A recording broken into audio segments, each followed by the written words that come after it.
Hello. First tonight, armed police have arrested and charged the sons of David Gray, the man killed by a fatal overdose delivered by a German on-call doctor. Stuart and Rory Gray finally came face to face with Daniel Ubani at an international medical conference in Germany. Coming up, our exclusive film of the confrontation between the doctor and the sons. But first, a reminder of what happened. In February 2008, Dr. Ubani was working his first shift for an out-of-hours GP service when he was called to Mr. Gray's home at Mayney in Cambridgeshire. David Gray, who was 70, was suffering from kidney stones. He was injected with 100 milligrams of diamorphine, 10 times the recommended maximum dose.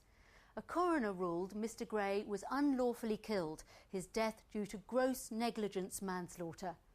Last week, Dr. Ubani was struck off by the General Medical Council and banned from practising in the UK. But though he was given a suspended sentence in Germany for death by negligence, he is still free to practice there. It's a long way to come, but if we can catch up with him and get some questions fired into him, it's worth it. GP Stuart Gray drives through the rain with his brother Rory as they head for Lindau on the shores of Lake Constance. Dr. Ubani is to be a guest speaker at the 3rd International Congress for Aesthetic Surgery and Cosmetic Dental Medicine. I feel very uncomfortable doing this. It's not something I'm looking forward to, but I think I have to do it. I think it's very important that people are aware of what he's done in England, and the German public need to know. They plan their strategy in a park next to the conference centre. What I'm going to do is let Ubani start his conference speech, and after 2 or 3 minutes I'll ask his comments about the catalogue of catastrophic medical blunders he's made. The brothers have each paid €180 for tickets. They stay out of sight of Dr. Ubani, waiting for him to speak. Very much that the face is the most important part of our body, and the face also reflects when we're getting old. His command of English was far better than the brothers had expected. Excuse me, you have to be a competent doctor to carry out these procedures. Because you're not, are you? You were struck off yesterday from the UK register, weren't you? Would you like to explain to people why they struck you off? Why are you practising in Germany when you've been struck off yesterday? You're incompetent, you're a convicted killer. You're not going to answer. Could you please leave the hall? At least you should leave, shouldn't you? You're not going to answer. Off microphone, Dr. Ubani replies, "I don't think it is necessary for me to talk about it here," adding, "Name me a doctor that didn't make a mistake." Are you going to leave? You leave with me. Why did you lie on your application form and pretend that you'd been a consultant in Germany? By this time, Dr. Ubani knows the police are on their way. Rory Gray is hauled away and charged with trespass before being released, while his brothers left wondering what will happen to him. Rory says one delegate in the audience had tried to stop him asking questions. I said, this man's killed at least one person in England, and he said, well, you've killed our conference. Stuart Gray has been held in this building for over an hour. A short time ago, police officers took him out through a back door, placed him in a police vehicle and took him to the local station. An officer has just told us they're questioning him on suspicion of verbally insulting Dr. Ubani. An officer writes the police station number on their leaflet. When we get there, we talk to Stuart in the cell.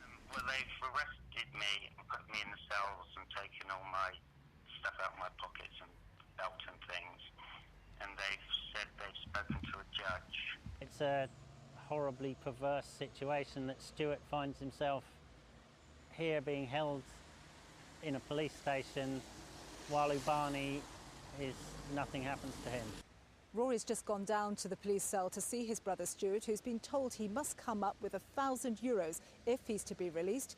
Officers have told him if he doesn't pay up, he'll be sent to prison, and he could be there for several days. After 3 hours, the money was found, and Stuart Gray was released on bail. I was sitting in that cell feeling very vulnerable, not knowing what was going on, and thinking, why am I sitting in a cell when my brother's been killed by this German doctor? In this lakeside holiday town, the brothers feel they've achieved much to raise awareness of this case, which has attracted virtually no publicity in Germany. And they say they'll continue their fight. It's about our dad, it's a personal thing, but also I think you have to fight for what's right. Full stop. Stuart Gray ending that report from Sally Chidzoy. Within the last hour, I spoke to Vicky Ford, a Conservative MEP for the Eastern region, who's taken a close interest in this case. I asked her why the rules that allow doctors to work across Europe don't also prevent them from working across Europe when they're struck off.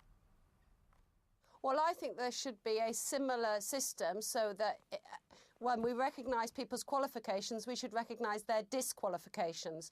And since this case, this is something that I've been asking for in the European Parliament, and we will be looking at in the legislation over the next year. But actually, I think it should be happening faster.